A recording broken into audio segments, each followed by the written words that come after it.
नमस्कार, आईबीसी 24 देख रहे हैं आप और आपके साथ इस वक्त मैं हूं रश्क गौरी। आज मुद्दा गर्म है में मैं सीधा सवाल करने वाली हूं अभिव्यक्ति की आजादी का, बोलने की आजादी का। आजादी हर्फ ही अपने आप में बहुत भारी भरकम लगता है। आजाद होने के मायने होते हैं कि खुलकर बोलिए, खुलकर बोलने की आजादी। लेकिन बोलने से पहले शब्दों को तोल मोल कर बोलना चाहिए, क्योंकि बोलने की आजादी का भी बहुत हद तक हम, आप, हमारे जैसे कई आम लोग, राजनेता गलत इस्तेमाल भी करते हैं। जी हां, औरंगजेब को लेकर दिए विवादित बयान के बाद सपा नेता अबू आजमी की मुश्किलें लगातार बढ़ती जा रही हैं। बीजेपी के ताबड़तोड़ हमलों के बीच महाराष्ट्र विधानसभा से उनको निलंबित कर दिया गया है। स्पीकर राहुल नरवेकर ने मौजूदा सत्र से अबू आजमी को सस्पेंड कर दिया है। हालांकि अबू आजमी अपने बयान के लिए माफी भी मांग चुके हैं। कहा था कि मेरे बयान को तोड़ मरोड़ कर पेश किया जा रहा है। क्या कुछ कहा, आइए सुनवाते हैं। मैंने किसी का अपमान नहीं किया। छत्रपति शिवाजी महाराज हो, छत्रपति संभाजी महाराज हो, डॉक्टर भीमराव अम्बेडकर हो, महात्मा ज्योतिबा फुले हो, राजश्री साहू महाराज हो, इन जैसे तमाम महान पुरुषों का हम आदर करते हैं और हमें आदर करना, पूरे देश को आदर करना चाहिए। हम आदर करते हैं। इन्होंने सारे समाज के लिए, सारे धर्म के लोगों को बराबर का दर्जा दिया था। मैंने इन हिस्टोरियन की लिखी हुई किताब, इनके स्टेटमेंट के ऊपर मैंने जो औरंगजेब की तारीफ किया, लेकिन अगर इन चीज़ों से किसी को वो लगता है कि इसको तोड़ मरोड़ के पेश करके किसी को लगता है कि मैंने गलत बोला है, तो भाई मैं अपने पूरे स्टेटमेंट को वापस लेता हूँ। इससे ठीक पहले अबू आजमी के बयान के विरोध में जगह जगह विरोध प्रदर्शन हुआ। महाराष्ट्र विधानसभा में भी डेप्यूटी सीएम एकनाथ शिंदे ने अबू आजमी पर देशद्रोह तक का उन पर आरोप लगाया। इसके साथ ही उनको देशद्रोही कहा। हालांकि सपा सांसद अवधेश प्रसाद ने अबू आजमी का बचाव भी किया था।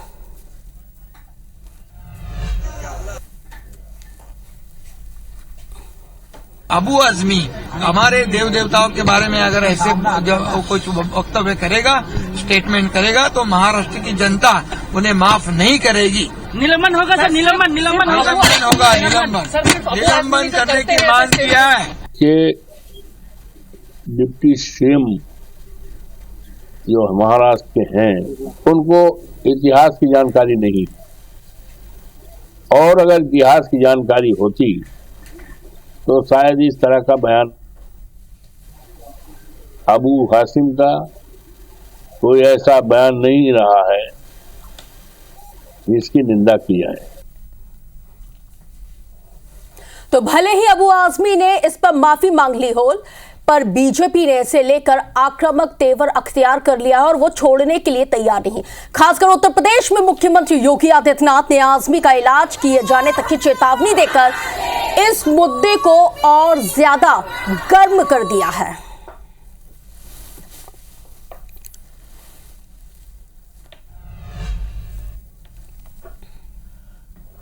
उस कमबख्त को निकालो पार्टी से और उसको एक बार यूपी भेज दीजिए, बाकी उपचार हम अपने आप करवा लेंगे। जो व्यक्ति छत्रपति शिवाजी महाराज की परंपरा पर गौरव की अनुभूति करने की बजाय लज्जा महसूस कर रहा हो, म्यूट करिए एंकर, और औरंगजेब को अपना नायक मान रहा हो, क्या उसको भारत के अंदर रहने का अधिकार होना चाहिए क्या? और समाजवादी पार्टी को इसका जवाब देना चाहिए।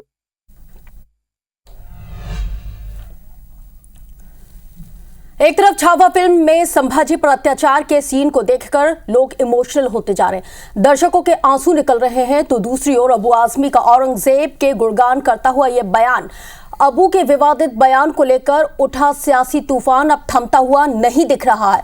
अब सवाल तो यह है कि क्या बात निकली है तो दूर तक जाएगी, और जाएगी तो आखिर कहां तक जाएगी। और हमारे साथ इसी बेहद ही खास मुद्दे पर चर्चा करने के लिए बेहद ही खास पैनल हमारे साथ इस वक्त लाइव जुड़ा हुआ है। आइए तारुफ आपका करवा देते हैं। निशिकांत पांडे भारतीय जनता पार्टी से प्रवक्ता हैं, बहुत स्वागत है निशिकांत जी। अमित श्रीवास्तव जी भी हमारे साथ जुड़ गए हैं। अमित श्रीवास्तव जी, बहुत स्वागत है आपका। इसके साथ ही हमारे साथ नवोदित मेहरा पॉलिटिकल एनालिसिस्ट जुड़े हुए हैं। नवोदित जी, बहुत स्वागत है आपका। तो मुद्दा गर्म है, मैं सबसे पहले यहाँ पे चर्चा की शुरुआत करूंगी और सबसे पहले निशिकांत पांडे जी, मैं आप ही का रुख करूंगी कि औरंगजेब पर जिस तरह से अब यहाँ पे सियासत हो रही है, औरंगजेब का कोई बचाव कर रहा है तो जाहिर सी बात है, मतलब जिस तरह से जो आक्रांता है उन्होंने भारत देश पर कब्जा किया और उनकी कार्यप्रणाली सब जानते हैं। अबू आजमी ने जो स्टेटमेंट दिया है, माफी भी मांग ली, लेकिन क्यों माफ करने के लिए तैयार नहीं है आप? छत्रपति शिवाजी महाराज की जय। माफी इसकी नहीं हो सकती। क्यों नहीं हो सकती? एक देखिए, एक माइंडसेट हो गया है अकबर बाबर को महान बताना, और ये आज से नहीं चल रहा हमारे देश में। कई दशकों से बाबर, अकबर, हुमायूं महान बताए जा रहे हैं, और प्रधानमंत्री तक बाबर के कब्र पे जाया करते थे। ये जो डीएनए वंशा अनुसार ट्रांसफर हो रहा है, ये जो नमाजवादी पार्टी के नेता है अबू आजमी, ये पहला इसका स्टेटमेंट नहीं है। ये देश में रह के देश के साथ गद्दारी करते हैं। इनके जैसे लोग ही देश में आग लगाते हैं। आप देखिए, अकबर को महान बताने की हिमाकत इन जैसे को कैसे होती है? क्योंकि इनको पॉलिटिकल सपोर्ट मिला हुआ है। इनके पीछे कौन दे रहा है ये पॉलिटिकल सपोर्ट? यही कौन दे रहा है ये पॉलिटिकल सपोर्ट? आखिर निशिकांत जी, कौन दे रहा है? क्योंकि आप कह रहे हैं कि जिस तरह से औरंगजेब और बाबर की कब्र पर जाया जाता है, तो भाई ये भी एक सच ये भी है, कटु है, थोड़ा सा बुरा जरूर लगेगा कि जिन्ना की कब्र पे भी जाया जाता है। बिल्कुल, ये जिन्ना वाली सोच ही आगे बढ़ रही है। जिन्ना की कब्र पर जो गए हैं बिल्कुल गलत किए हैं, लेकिन मैं बोल रहा हूँ, बिल्कुल मैं बोल रहा हूँ कि जिन्ना को सेकुलर बताना, जिन्ना की सोच पे आगे बढ़ना, ये देश को एक खतरनाक मुकाम पे ले जाने की साजिश है। लेकिन मैं विषय पे आता हूँ। देखिए, ये जो मजहब के नाम पे कुछ नमाजवादी पार्टी जैसे लोग, कुछ ऐसे पार्टियां बनी हुई हैं, AIMM टाइप के लोग, ये जानबूझ के देश में टुकड़े टुकड़े की राजनीति करना चाहते हैं। इसीलिए हमारे देश के प्रधानमंत्री ने कहा, एक रहेंगे तो सेफ रहेंगे। उस पर भी कांग्रेस पार्टी चिंता करती थी। कांग्रेस पार्टी को आज बताना चाहिए कि आज बाबर का ये नामा जो पढ़ रहे हैं लोग, उनके साथ खड़े हैं या उनके विरोध में खड़े हैं, क्योंकि वो इंडी गठबंधन के साथ हैं। हमारे साथ जुड़ गए दान बहादुर जी, बहुत स्वागत है आपका हमारे साथ चर्चा में जुड़ने के लिए। भाई बताइए, टुकड़े टुकड़े गैंग का समर्थन इस कदर आप लोग क्यों कर रहे हैं, और क्यों बैठे बिठाए आप लोगों ने मुद्दा दे दिया? ये मुद्दे खोजते रहते हैं। ये टू नेशन थ्योरी वाले श्यामा प्रसाद मुखर्जी और जनरल जिन्ना वाले यही लोग हैं। भारत के बंटवारे वाले यही लोग हैं। 1937 और 36 में मिलकर सरकार बनाते हैं और इसके बातें कहते हैं हम राष्ट्रवादी हैं। ये अलगाववादी तब भी रहे हैं। अंग्रेजों की दलाली किया है इन लोगों ने। इन लोगों ने हमेशा, ये तो देश की आजादी भी नहीं चाहते। ये तो पेंशन पाने वाले लोग, ठीक है, ये समाजवादियों से बात कर पाएंगे? इनका तो कोई अस्तित्व तो नहीं था। जिस तरह की भाषा सदन में चल रही उत्तर प्रदेश के, ये एक संसदीय भाषा नहीं हो सकती। वो इतिहास लिखा जाएगा, दर्ज होगा उसमें कि कभी इस तरह के मुख्यमंत्री बोला करते थे। ये दिल्ली और लखनऊ की लड़ाई चल रही है, इधर हिंदू मुसलमान पाकिस्तान बिना किए इन लोगों का काम नहीं चल सकता। लखनऊ वाले दिल्ली को खींच रहे हैं, दिल्ली वाले लखनऊ को खींच रहे हैं। अपना अपना सब मामला नहीं, तो लखनऊ वाले दिल्ली को खींच रहे हैं दान बहादुर जी, और दिल्ली वाले लखनऊ को खींच रहे हैं, तो महाराष्ट्र वाले टांग क्यों अड़ा रहे हैं? भाई सब कुछ मैटर पूरे देश में शांत चल रहा था। देश में और भी मुद्दे हैं, देश में और भी मुद्दे हैं, क्यों महाराष्ट्र वालों ने टांग अड़ा दी, बैठे बैठे मुद्दा दे दिया? जी, अभी आपने ही बताया कि उन्होंने माफी मांग लिया है। तो कोई अगर माफी मांग लेता है तो माफी देने वाला बड़ा दिल वाला होता है, और वो जो मुद्दा है वो हमारे राष्ट्रीय अध्यक्ष जी उसको देख लेंगे। उस पे बराबर निगाह है उनकी। देश के हम लोग हमेशा देश के साथ खड़े होते हैं, ना हिंदू ना मुसलमान, हमारे लिए हर मजहब, हर भारतीय हमें से प्रेम है। इन लोगों को केवल एलर्जी है जो देश की आजादी में की लड़ाई में हिंदू मुसलमान साथ लड़ा था। आज इनके पास कोई मुद्दा नहीं, बेरोजगारी का, ठीक है। आज आर्थिक स्थिति। अमित जी से भी पूछ लेती हूँ। अमित जी, क्या वाकई में आपको भी ये लगता है कि बीजेपी औरंगजेब के बहाने एक अलग एजेंडा सेट करने की कोशिश कर रही है, और जो मौजूदा सिनेरियो में जो और भी जो मुद्दे हैं उनसे भटकाने की कोशिश कर रही है? ये एक वो पॉलिटिकल एजेंडा है जिसमें सबसे ज्यादा माइलेज मिलता है, और इसमें आप लोग भी कहीं ना कहीं बैठे बिठाए मुद्दा देने में कोई चूक नहीं करते? रस्क जी, सबसे पहले तो कहना चाहूंगा मैं कि डूब गए हैं सब लोग हैरानी में, डूब गए हैं सब लोग हैरानी में, ना जाने क्या बात कहती रवानी में, मुझको चुप रहने की आदत है वरना जानता हूं कौन है यहाँ, कौन कितना पानी में। और देखिए, अभी मेरे काबिल मित्र भाजपा के कह रहे थे कि जिन्ना की आइडियोलॉजी चला रहे हैं, तो इनको बताना चाहिए। तो क्या अडवाणी जी जिन्ना जी की मजार पे चादर चढ़ाने गए थे? नहीं, उन्होंने कहा ना कि उन्होंने जो किया गलत किया, वो तो कह रहे हैं, निशिकांत जी तो कह रहे हैं इस बात को। उन्होंने IBC 24 पर प्रमुखता के साथ कहा कि उन्होंने जो किया वो गलत किया, वो तो कह रहे हैं। तो निशिकांत जी से भी पूछ लेती हूँ, निशिकांत जी, आपका स्टेटमेंट, मतलब पार्टी का स्टेटमेंट। जो भी जिन्ना को सेकुलर बोलेगा, जिसने देश के टुकड़े कर दिए, लाखों लोग बेघर हो गए, लाखों लोगों के कत्लेआम हो गए, वो सेकुलर हो नहीं सकता। ये जिन्ना की मानसिकता के लोग हमसे बात नहीं कर सकते। ठीक है, अमित जी आप अपनी बात पूरी कीजिए। जी देखिए, मतलब तो क्या ये अडवाणी जी के लिए माफी मांगेंगे? अपने प्रधानमंत्री जी के जो गुरु हैं उनकी बातों पे ये क्या माफी मांगेंगे कि वो मजार पे जाके चादर चढ़ाए थे? तो ये डुअल पॉलिसी नहीं चलेगी। और जिस प्रकार से मैं बता दूं कि मैं निश्चित तौर पे हम शिवाजी महाराज को बहुत आइडल मानते हैं, हम उनको पढ़ते हैं। और जिस प्रकार से मैं एक चीज आपको कहना चाहता हूं कि भारत के संविधान में अनुच्छेद 19(1) में भाषण और अभिव्यक्ति की आजादी संविधान ने दी है। और अगर किसी ने कुछ कहा है और उसके लिए वो माफी मांग ले, तो जैसा मुझे ये लगता है कि उन्होंने अपने ये भी कहा कि मेरी हैसियत नहीं है किसी के खिलाफ कहने की, और अगर मुझे मेरी बात से किसी को तकलीफ हुई है तो मैं माफी मांगता हूं। तो मुझे लगता है इस पे चर्चा भी नहीं होनी चाहिए। लेकिन चूंकि अब भाजपा के लोगों का पैसा डूबा है, उस पे कुछ नहीं कहते, लोगों को रोजगार नहीं मिल रहा है, उस पे कुछ नहीं कहते, देश की अर्थव्यवस्था किस ओर जा रही है, महंगाई कितनी बढ़ रही है, उस पे कुछ नहीं कहते। लेकिन जिस प्रकार से कह रहे हैं, ठीक है, इतिहास, मैं अभी बनारस गया था और मुझे वहां पर लोगों ने बताया कि किस प्रकार से उसने मंदिरों को तोड़वाया था। और लगातार जो भी इतिहास में हम पढ़ते हैं, तो मुझे लगता है कि जिस प्रकार से कुकृत्य उसने ठीक है, किया लेकिन अमित जी सबसे बड़ा सवाल तो यह है कि इतिहास में तो हम लोगों ने बहुत कुछ पढ़ा है, और मुझे नहीं पता है कि लोग इतिहास से क्या सीख रहे हैं, लेकिन मैंने जो इतिहास में पढ़ा है वो मैंने उससे तो इतिहास में यही सीखा है कि जो गलतियां हमारे भूतकाल में हो चुकी हैं उनकी पुनरावृत्ति भविष्य काल में ना हो। लेकिन फिर भी मौजूदा सिनेरियो वही है कि हम इतिहास तो पढ़ लेते हैं, लेकिन उन गलतियों की पुनरावृत्ति हम करते रहते हैं। यहाँ पे मैं रुख करूंगी नवोदित जी का। नवोदित जी, क्योंकि जिस तरह से हम देख रहे हैं कि देश में कई मुद्दे हैं, लेकिन सबसे मौजूदा जो गर्म मुद्दा है वो यही है कि औरंगजेब को लेकर अब सियासत हो रही है। क्या औरंगजेब इतने जरूरी हैं आज के भारतीय पॉलिटिकल सिनेरियो में कि औरंगजेब मुसलमान पाकिस्तान के अलावा हमारी भारतीय पॉलिटिकल सिनेरियो में और कोई बात नहीं होगी? देखिए रश्मि, आपने ठीक कहा कि औरंगजेब का मुद्दा वास्तव में यथावत गर्म होते रहता है जब यदा कदा।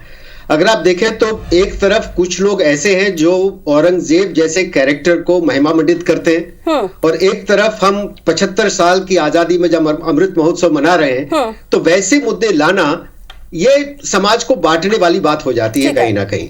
आप इस बात को समझें। और ऐसा व्यक्ति कभी भी महिमा मंडित नहीं करना चाहिए, कभी वो हमारे देश का आदर्श नहीं बन सकता, जिसने अपने पिताजी को मेरे ख्याल से 1658 में लगभग 8 वर्ष की सजा दी थी। एक पूरे समाज को, हिंदू के ऊपर उसने जजिया लगाया हुआ था, जो अकबर ने पहले उसके अलग कर दिया था। तो वो व्यक्ति कभी भी आदर्श नहीं हो सकता पूरे समाज का। मैं अकेले एक विशेष समाज की बात नहीं कह रहा हूं, पूरे हिंदू वर्ष का, हिंदू में भारत में रहने वाले किसी भी व्यक्ति का वो आदर्श नहीं हो सकता। ऐसे व्यक्ति को महिमा मंडित हम लोगों को नहीं करना चाहिए। ये समाज को बांटने वाली बात है, एक भेदभाव फैलाने वाली बात है, इसमें कोई शक नहीं। और ये मुद्दे बार बार उठाना ये श्रेयस्कर नहीं। बिल्कुल, और यही मैं सवाल भी लगातार कर रही हूँ। और निशिकांत जी, जिस तरह से आप कुछ कह रहे थे, आप अपनी बात पूरी कीजिए। देखिए, अमित जी और बहादुर जी ने बातें कही, माफी मांग ली। अब देखिए होता क्या है कि गूंगे निकल पड़े हैं जुबा की तलाश में। भारत के खिलाफ इन मुर्दों की साजिश तो देखिए, लगातार भारत के अखंडता पे प्रहार करने वाले लोग और ये अकबरनामा पे महिमा मंडित करने वाले लोग आज बहादुर जी हमको बता रहे हैं कि हिंदू मुस्लिम भारतीय जनता पार्टी करती है। मिले मुलायम का श्री राम, हवा में उड़ गए जय श्री राम कहने वाली पार्टी। अगर मौका मिलता तो 100 और मार देते हिंदू को, कार सेवकों को। वो वीर बहादुर जी आज बता रहे हमको। बहादुर जी शर्म कीजिए, देश की जनता रग रग से परिचित आपकी। ठीक है, लेकिन निशिकांत जी, हाँ निशिकांत जी, जिस तरह से मैं आपकी तमाम गोली वाले कांड पे आप आ जाते हैं निशिकांत जी, क्यों नहीं आएंगे? ना जान दी है हमने, जान दी है, जान दी है हमने। निर्माण समिति, राम मंदिर निर्माण समिति के अध्यक्ष हैं श्री नृपेंद्र मिश्रा जी, वही प्रमुख सचिव थे, उनसे पूछ लीजिए कि कौन गोली चलवाया था। आप मुलायम सिंह यादव, किस तरह बात करते हैं? मुलायम सिंह यादव ने स्टेटमेंट दिया कि जरूरत पड़ती तो और 200 मार देते। नृपेंद्र मिश्रा बहादुर जी बात नृपेंद्र मिश्रा जी से अपने नेता की स्टेटमेंट के पीछे भागते हो। जब कहा है, के निर्माण तो स्वीकार करो इस बात उनसे को। पूछिए, उनका बयान पढ़िए, मैं वो बयान दे चुके हैं, नृपेंद्र मिश्रा जी से पूछिए। समाजवादियों की पार्टी से हमको नहीं सीखना है नमाज कैसे पढ़ना है। अरे राम मंदिर निर्माण समिति जो बनी है आपके केंद्र सरकार ने बनाया है, उसके अध्यक्ष है वो, तो आज अबू आजमी को उन्हीं से पूछिए, नृपेंद्र मिश्रा जी से पूछिए। आप गोरखपुर में बैठे नहीं जान पाएंगे अयोध्या की बात, वो नेताजी के सचिव थे, उन्हीं से पूछिए। अबू आजमी को पार्टी से निष्कासित कर दिया जाएगा तो मतलब बात खत्म हो जाएगी क्या? क्या उनको ए सर्टिफिकेट मिल जाएगा फिर अबू आजमी को? वैष्णवी जी, उनको पार्टी से निष्कासित करना तो करना ही चाहिए, हाँ। लेकिन जब आप ऐसा ट्रेंड सेट करेंगे, जब तक आप ऐसा ट्रेंड सेट नहीं करेंगे, ऐसे ओवैसी जैसे लोग, ये अबू आजमी जैसे लोग जो 15 मिनट पुलिस हटा दो बोलते हैं, ऐसे लोगों पे आपको कार्रवाई करनी पड़ेगी और पार्टी के अंदर भी करनी पड़ेगी, पार्टी के बाहर। मैं नाम नहीं लूंगी, शायद आप स्टेटमेंट सुन के आप समझ जाएं। गोली मारो ऐसे भी स्टेटमेंट दिए गए, तो क्या इस पे किसी तरह की कोई कार्रवाई नहीं होनी चाहिए?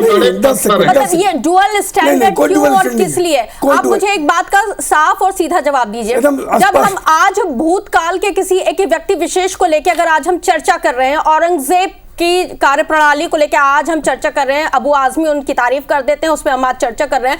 जब सरकारी दफ्तरों में व्यक्ति विशेष, धर्म विशेष के खिलाफ आपत्तिजनक शब्दों का इस्तेमाल होता है, तब हमारा जो एस्पेक्ट है वो चेंज क्यों हो जाता है फिर? नहीं, आपको पहले ये देखना होगा कि आक्रांताओं को महिमा मंडित कौन कर रहा है। आप गोली मारने की बात नहीं, बहादुर जी सुनिए मेरी बात, बहादुर जी सुनिए मेरी बात।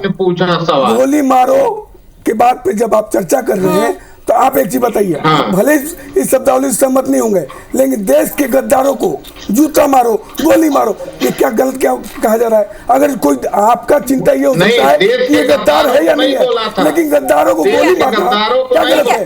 क्या गलत है इसमें? देश के गद्दारों को पहले भी गोली मारा गया है, पहले भी मारा गया है। दान बहादुर जी, क्यों खलनायकों को नायक बनाने की कोशिश की जा रही है? एक बार नहीं, दो बार नहीं, कई दफा हमने देख लिया है कि माहौल गर्म हो जाता है, मुद्दा एकदम गर्म हो जाता है। क्यों भाई? जो खलनायक था वो खलनायक है, जो अपने फादर का नहीं हो सका, जो अपने बेटे का नहीं हो सका, आज हम उसको महिमा मंडित कर रहे हैं। क्यों? क्या वजह है? और क्यों मतलब आप लोगों को अल्पसंख्यकों से इतना ज्यादा प्यार है, खुल प्यार है, तो भाई आपने उनके लिए किया क्या फिर? वो तो कल भी गर्त में थे, आज भी गर्त में है। कोई महिमा मंडित नहीं कर सकता मैडम। ये अयोध्या में एक शहीद संस्थान है, गद्दारों की हर साल 100 यात्रा निकालता है, तो गद्दारों की लिस्ट में अगर देखा जाएगा आजादी की लड़ाई में, तो हो सकता है कि सबसे ज्यादा नाम निशिकांत जी की पार्टी के लोगों को आएगा। इतिहास देखें, इतिहास पढ़ें, ज्ञान भी है। इतिहास हमारी पार्टी कब बनी आपको मालूम है? थोड़ा पढ़ लिख के आए करो दादा। अरे आपकी पार्टी हम जानते हैं 1925 से पैदाइश है सबकी, कब बना है? वहीं से आए कब बना है हमारी पार्टी? 1925 बताओ कब बना है पार्टी? हमारी पार्टी कब बनी है? पार्टी आपकी नाम बदलते रहे हैं। 1951 में जनसंघ बना है, आपको जानकारी नहीं है? एबीसीडी पढ़ जाया करो, अनपढ़ पे बात करते हो आप यार, आपको पता ही नहीं है। भारतीय जनता पार्टी 1951 में बनी है जनसंघ, 1980 में भारतीय जनता पार्टी बनी है। जहाँ से आप निकल के आए हैं, ट्रेनिंग लेके आप कहाँ से निकल के आए हो? 25 से काम कर, आप कहाँ से निकल के आए हो? हत्या में भी आप कहाँ से निकल के आए हो? में भी आप ही लोग, आज हम खान से हमको सीखना पड़ेगा। आजम खान से सीखना पड़ेगा हमको। मत सीखिए, आजम खान को सीख जाएंगे तो आप देश में आप नहीं बताएंगे हमको, नहीं सीख पाएंगे उसको, समाजवादी पार्टी नहीं सीख पाएंगे, नवोदय जी हो जाएगा पूरे देश, क्योंकि लोगों के पॉलिटिकल स्टेटमेंट आते जाएंगे, लेकिन नवोदय जी मेरा सवाल आपसे ये है क्या वाकई में देश का सेंटिमेंट और जो हमारी अगर हम देश के सेंटिमेंट की बात करते हैं और हम अगर देशभक्ति की बात करते हैं, तो क्या अब हमारी देशभक्ति, हमारा सेंटिमेंट सिर्फ और सिर्फ मूवी तक ही मतलब सीमित रह गया है कि अगर उस मूवी में किसी को कुछ भी दिखा दिया जाता है, दर्शा दिया जाता है, तभी हमारे सेंटिमेंट जागृत होंगे, तभी हमें पता पड़ेगा कि नहीं हम भारतीय हैं, उसके इतर कुछ भी नहीं? देखिए रश जी, आपने सवाल बड़ा अच्छा किया है। कुछ मूवी और कुछ विवादों से हमारी देशभक्ति के ऊपर क्वेश्चन आ नहीं सकता, और वो परिलक्षित भी होता है जब हम चुनावों में जाते हैं। हमारे चुनाव में जब जनतंत्र की प्रक्रिया शुरू होती है तो लोग जानते हैं, हमारी जनतंत्र व्यवस्था जानती है कि कौन किसके तरफ बैठा हुआ है। और आप परिणाम अगर देखें, पिछले कई वर्षों के परिणाम अगर देखें, चाहे वो विधानसभा के परिणाम हो या लोकसभा के परिणाम हो, जनता में अब विवाद नहीं आप फैला सकते, जनता में कोई कंफ्यूजन आप क्रिएट नहीं कर सकते, जनता में कोई आप भड़का नहीं सकते, इतना तो साफ है। लेकिन उसके बाद भी लोगों को कहां समझ में आ रहा है, खासकर अगर हम राजनेताओं के सिनेरियो की बात करते हैं तो उनको तो बिल्कुल भी ये बात समझ में नहीं आ रही। नवोदित जी, बहुत ही कंक्लूडिंग रिमार्क चाहूंगी आपसे। देखिए रश जी, राजनीतिक व्यवस्थाओं का, राजनीतिक पार्टी का अपना काम है, परंतु इनके भाषणों से या इनके विवादों से क्षणिक आपको मिल सकता है मौका कि कुछ तत्व जो है भड़क जाए, परंतु अगर आप वो कहे कि एक विवाद क्रिएट हो जाएगा, एक खाई पैदा हो जाएगी, खाई इस देश में पैदा नहीं होने वाली। हाँ, आ रही हूँ निशिकांत जी। अमित जी, कंक्लूडिंग रिमार्क बहुत संक्षेप में। देखिए, आप संक्षिप्त में बोलेंगी तो फिर रक्स जी मैं बोल ही क्या पाऊंगा। मैं आप बोल लीजिए, आप बोल लीजिए। अमित जी बोलिए, बोलिए Amit ji. This is not fair. नहीं, मैं कह रहा हूं, बोलिए अमित जी, मैं आप पे ही डिबेट को वाइंड अप करूंगी। जी थैंक यू।